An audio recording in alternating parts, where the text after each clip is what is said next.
Hey y'all, I'm currently bedwriting, so the editing on this is gonna be shit. Something's been on my mind for a long time, and I want to talk about it. And it's the fact that everyone loves to diss on a fence sitter, but I have decided that I am a proud fence sitter. As a non human, I'm already, not part of y'all's crap anyway. I'm not human, I'm a tiefling, and that's kind of like being a fence sitter. I don't want to jump down and fug around with the people on the left. I don't want to jump down and fug around with the people on the way right. I don't. I think nuance is what keeps me in the middle of the fence. I think returning to the fence to sit on it after going down and yelling at each side respectively when each is stupid is the right way to go. And I will die on that fence. Get it? Because why the heck should I act like I'm an expert on every little topic that comes up when I'm not?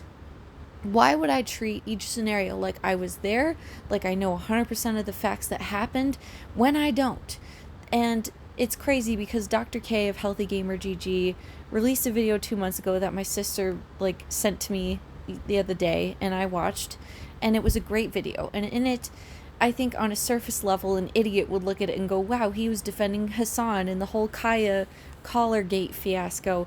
But he wasn't. He was using it as an example to be like, y'all are taking everything out of control when nothing can be done to fix it anyway, or get justification or something good out of it anyways, retribution out of it anyways. So why are we fighting everyone and everything if we can't even do anything about it? All it's doing is causing even more divide. So I think you should be a fence sitter like me, because each topic deserves nuance. Each topic deserves understanding. Here's another example. I watched a very interesting documentary about a group of, I think, late teens or people in their 20s, artists in their 20s, and then who were living in the 90s, and their little art building got torn down, so they made a joke like, hey, why don't we try to live at the mall, the new mall that was built here in Rhode Island. And they did, and it actually lasted for 4 years, and part of it was kind of cool because I love that rebellious, fuck yeah, let's see if we can do it kind of thing. But the other hand, it was kind of I don't know, a little self-congratulatory for getting a bunch of charges and having to pay court fees and restitution fees, and it's like, rest in peace. Did you not think this was going to happen, idiot? But in the middle of the documentary, there's a part where these artists almost get caught, and their leader artist guy, there's only 8 of them, and they all happen to be white. I'll just say it like that. And he happened to talk out of it, out of getting caught. Now, they weren't caught in the apartment. I think that would have been a totally different story. They were caught bringing large amounts of things to the apartment, more through the parking lot stairway. And he was able to properly convince the security guard that there was nothing going on, that they had just overloaded their car with too many cement blocks, and their car wouldn't start after stopping at the mall for some food and snacks and drinks, and they had to take the concrete blocks down the stairwell that was setting off the alarm so that their car would move again, and their friend was coming with a pickup truck to pick up the cement blocks. And this worked, and it was cool, that's awesome. But then the documentary got all weirdly moody, and they were like, I think we are protected by our white privilege. I think black and brown people would have had a hard time getting out of this narrow. And it's no. We must stop saying this, because the only thing perpetuating that kind of racism outside of, the few percentage of people who actually are stupid and racist, actually see skin color and act off of skin color, it's you. You're the ones perpetuating it. This is just like when someone I know and respect looked at a little Latino girl performing on stage and said, oh, no one's ever going to take her seriously because of her skin color. And it's no, you're not taking her seriously because of her skin color. You want to congratulate yourself for having this kind of weird view that's also perpetuating racism in a really low-key way. I don't like it. I don't care for it.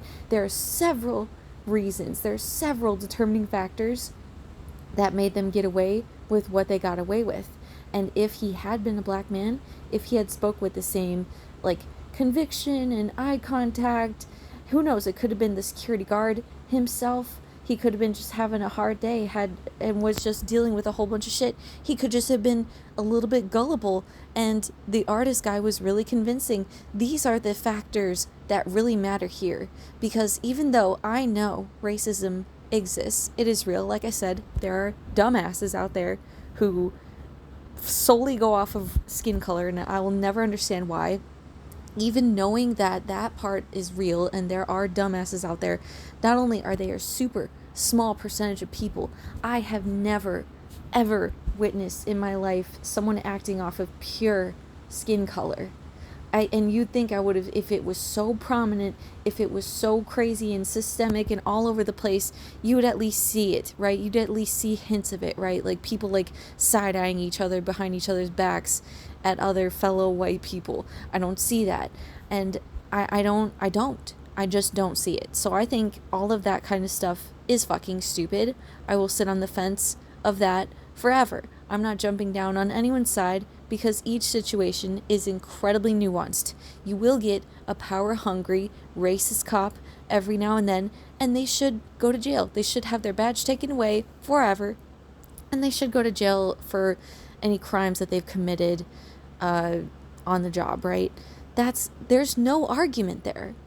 And this is what Dr. K's whole video was like about, was that like, we've got to stop taking things and running with it and going crazy, because not only does it not do anything and makes things worse, but there are bad actors out there who all they have to do to be accepted and loved is say, hey, BLM, hey, I love gay people, and it's like, good for you. So the fuck do I. I respect and love everyone too, but just because I don't think certain people should get like special treatment, we're somehow like, I'm not those things to those people. Somehow I'm the bad guy. Somehow I'm the one speaking crazy, even though I think everyone should be given a blank slate. Everyone should be given the same opportunities and everything. So yeah, I will forever sit on a fence, and I don't care about people saying, oh, you're a fence sitter, because there's no way you can have the right opinion on every single topic. There's no way that you can change things even if you do. So it's like, why are we just sitting over here making shit worse and worse? It's stupid. It's a waste of our time, and we could be having actual open dialogues with the opposing side to see what we actually have in common with each other, to find common ground and to fight things that are actually bad and going on. Because as far as like some of my Facebook friends want to think that I'm like pro-Trump and like super conservative and Republican, I actually don't like that he's president, despite some of the good things that I think he has done. I actually don't like TikTok and will be deleting mine because I do not want my likeness to be stolen and used for AI training, and I will not get any compensation for it. And I like a lot of things about ICE, but I like what Moist Critical said about why isn't ICE going through the White House to get the Epstein file people? Why aren't we doing that? You know, we got to go and round up everyone on the streets who's just a dumb, illegal criminal, like dumb enough to get caught, dumb enough for ICE to find them. Sorry, but once again, it's just poor people who are suffering the consequences, and we're just batting an eye at everything else. And at the same time, there are dumb Democrat politicians who are standing up and saying all these things now about, ooh, fight for us, fight for your government, ooh, these people are bad, fight. But it's like, have they tried to fight for these poor and middle class people's well-being and financial security? Because we've been suffering as a country for years now. I mean, it felt like we just got over the whole 2008 crash, and then COVID happened, and all of a sudden, like, everyone's just broke again. Things are being charged triple what they are. It's just crazy to me that these are the hills that people want to die on. But I don't want to go jump on a hill and die on it because it's stupid. And as other TikTokers have pointed out, it's a new trend every other year of what they're following anyway, which just makes the whole thing arbitrary, if you ask me. So, anyway, we, the people, vote for what we want to see and vote for the prices that we want with our dollar and our attention every day. So stop giving your money to big stupid corporations just so you can have your Starbucks or whatever, and stop fighting everyone around you. I mean, like, you can buy Starbucks, I'm not going to judge you, but I'm just saying you can't complain about the price of things if you're feeding the system, if you're ordering off of Amazon and wanting things delivered to your house within hours like a king. That's even higher than any king has ever been served in existence. And we're just over here pretending like this is normal and expected. Like, we become such entitled fucking babies. If what they're saying is true about places like Iran, when people protest over there, their own people, Americans, opposing forces, whatever, they pile up the bodies. You're not seeing that here, and yet every other American right now is whining, crying, rolling around on the floor going, they're killing us, it's fascism. It's so just moronic to me. It's moronic. And like I said, maybe I'm being lied to about it, how it is in Iran, and maybe they aren't stacking up the dead bodies, and the 2 or so that have happened here in Minnesota this year are bad, are a tragedy, but I would bet any and every single cent that I have that is not the case. So anyway, like Dr. K said, which I think you should totally go and check out this video on it, we need to just have dialogue and be okay with disagreeing with each other and find the common ground. That's not exactly what he said, but it was something like that.